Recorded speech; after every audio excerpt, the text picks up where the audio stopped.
Programming में जब आप कोड लिखते हैं तो जनरली अब तक हमने जितना कोड देखा है, आप लाइन बाय लाइन वो कोड एग्जीक्यूट होता चला जाता है और आपके पास आउटपुट आता चला जाता है। लेकिन उसमें तमाम के तमाम स्टेटमेंट और एक्सप्रेशंस एग्जीक्यूट होंगी, उसमें कोई ब्रांचिंग या कंडीशनिंग नहीं है। आप अगर अपना कोड किसी डिसीजन मेकिंग की बेस पे एग्जीक्यूट करना चाहते हैं कि अगर स्टूडेंट ने स्कोर लिया है, पास किया है, तो वो नेक्स्ट क्लास में प्रमोट हो, अगर फीस पे हुई है तो डिफरेंट वैल्यूज नजर आए वरना वैल्यूज नजर ना आए, इस तरीके की बेसिस पे आप अपने प्रोग्राम में डिफरेंट डिसीजंस लेना चाहते हैं और हर डिफरेंट डिसीजन पे डिफरेंट कोड एग्जीक्यूट करना चाहते हैं। तो अगर फॉर एग्जांपल स्टूडेंट का स्कोर ग्रेटर देन 70 है तो आप उसे प्रमोट करना चाहते हैं अगली क्लास में, वरना आप चाहते हैं कि वो वहीं उसी क्लास में दोबारा पढ़े, हालांकि स्कोर ज़्यादा है। लेकिन आप क्या चाह रहे हैं, अपने कोड में ब्रांचिंग करना चाह रहे हैं बेस्ड ऑन डिसीजन। तो जो आपका डिसीजन होगा, अगर डिसीजन ट्रू है, जो भी कंडीशन कंपैरिजन हुआ है उसका रिजल्ट अगर ट्रू है तो डिफरेंट कोर्स ऑफ एक्शन चले, अगर डिसीजन फॉल्स है, कंपैरिजन फॉल्स आया है तो डिफरेंट कोड चले। तो इसके लिए आपको कंडीशंस यूज करनी पड़ती हैं। कंडीशंस के लिए जावास्क्रिप्ट में हमारे पास जो ऑपरेटर मौजूद है, जो फंक्शनैलिटी हमारे पास मौजूद है, उसे इफ एल्स कहते हैं। इफ आपका कंडीशन को चेक करता है और अगर कंडीशन ट्रू होती है तो इफ एग्जीक्यूट हो जाता है, अगर कंडीशन फॉल्स होगी तो एल्स एग्जीक्यूट हो जाएगा, एल्स आप लिख देंगे। अगर इफ की कंडीशन ट्रू होगी तो इफ चल जाएगा, अगर इफ नहीं चल रहा, फॉल्स हो गया है, तो एल्स चल जाएगा। तीसरा केस ये हो सकता है कि आप मल्टीपल डिसीजन मेकिंग है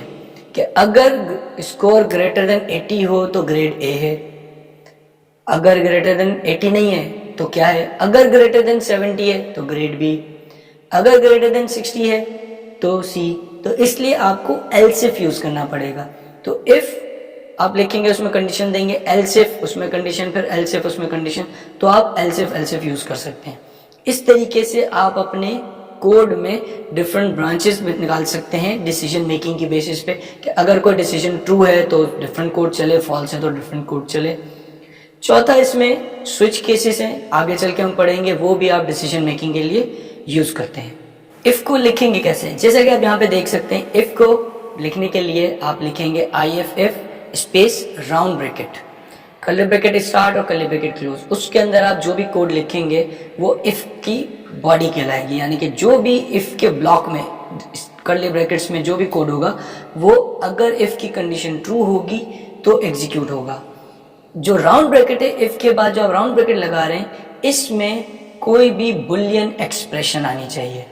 यानी कि अगर जो भी आप कंपैरिजन करना चाहते हैं, हमने कंपैरिजन ऑपरेटर्स और लॉजिकल ऑपरेटर्स पढ़े हैं, उनका रिजल्ट ट्रू या फॉल्स आता है, तो यहाँ पर आप ऐसी ही एक्सप्रेशन यूज करेंगे जिसका रिजल्ट ट्रू या फॉल्स होगा। तो वहां पर राउंड ब्रैकेट में आप ऐसी एक्सप्रेशन देंगे, अगर रिजल्ट ट्रू आएगा तो इफ के कर्ली ब्रैकेट में इफ की बॉडी में जो कुछ होगा वो एग्जीक्यूट हो जाएगा, अगर रिजल्ट फॉल्स होगा तो वो एग्जीक्यूट नहीं होगा।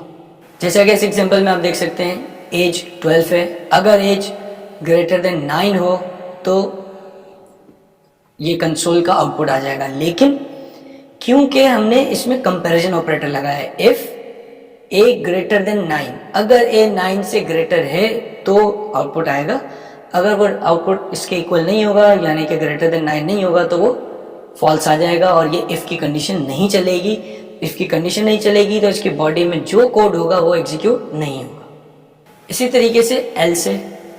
आप जब इफ की कंडीशन लिखते हैं उसके बाद इफ के कर्ली ब्रैकेट के बाद आपने लिखा एल्स और कर्ली ब्रैकेट, अगर इफ की कंडीशन ट्रू होगी तो इफ के बॉडी में जो कोड होगा वो एग्जीक्यूट हो जाएगा, अगर उसकी कंडीशन फॉल्स होगी तो जो एल्स की बॉडी में कोड होगा वो एग्जीक्यूट हो जाएगा। इफ को एल्स के बगैर लिखा जा सकता है, आप एल्स ना लिखें, आप इफ लिखें, कर्ली ब्रैकेट स्टार्ट और क्लोज, और आप अपना कोड चला लें, फाइन इनफ। लेकिन अगर आपने सिर्फ एल्स लिखा तो नहीं चलेगा, एल्स को चलने के लिए इफ चाहिए। तो इफ विदाउट एल्स चल सकता है, इफ एल्स के साथ भी चल सकता है, तो आप इफ लिखें और साथ में एल्स लगा दें, और एल्स में जो कुछ भी होगा उसकी बॉडी में जो होगा, अगर इफ फॉल्स होगा तो वो एग्जीक्यूट हो जाएगा। जैसा कि आप इस एग्जांपल में देख सकते हैं, एज इक्वल्स टू 15 है। अब आपने इफ में चेक किया है कि क्या एज ग्रेटर देन 18 है, अगर एज ग्रेटर देन 18 है तो इफ चलेगा, अगर एज ग्रेटर देन 18 नहीं होगी तो एल्स चलेगा, तो उसमें फिर आप कोई भी डिसीजन मेकिंग कर सकते हैं। जैसे कि यहाँ पर हम कंसोल कर रहे हैं कि एलिजिबल फॉर ड्राइविंग लाइसेंस, वरना एल्स आ गया तो not eligible for driving licence, यानी कि अगर